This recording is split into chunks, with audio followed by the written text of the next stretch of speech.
But my mother and father were both disciples of Paramahansa Yogananda, and that lineage of Kriya Yoga or Kriya yogis. The Mahavatar Babaji, Lahiri Mahasai, Swami Sri Yukteswar Giri, and Paramahansa Yogananda,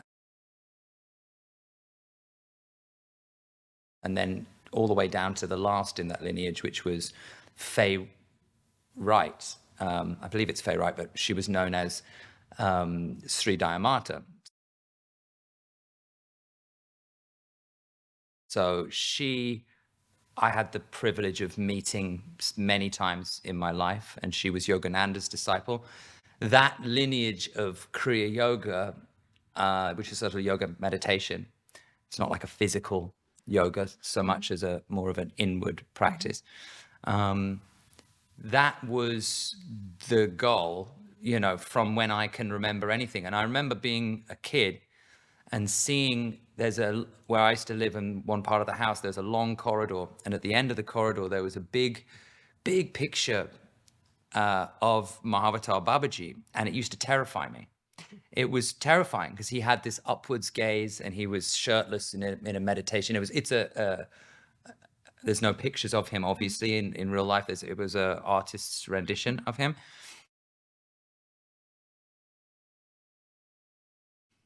But I remember always being terrified of the picture. And then when I became old enough to understand what kind of a level of being this was, it all made sense. It was like, oh, okay. So when I was growing up, it was very normal to hear stories around the house of yogis with incredible superhuman powers, the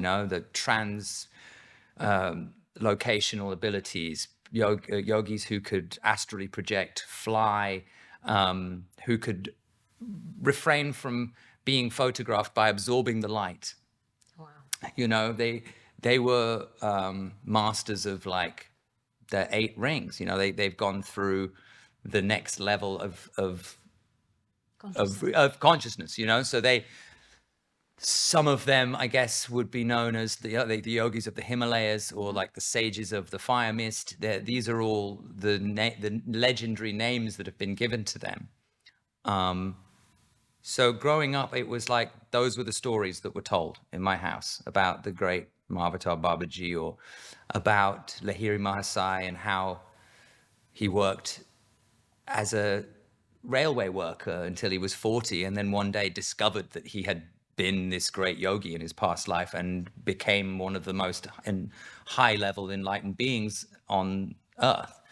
But to get to 40 and be working for the railroad and not remember, this is the condition that we live in, which is this detachment, this amnesia, that we have. And then, hearing about Yogananda, who retained his memory at birth from his previous life. And so that was all really normal in my house.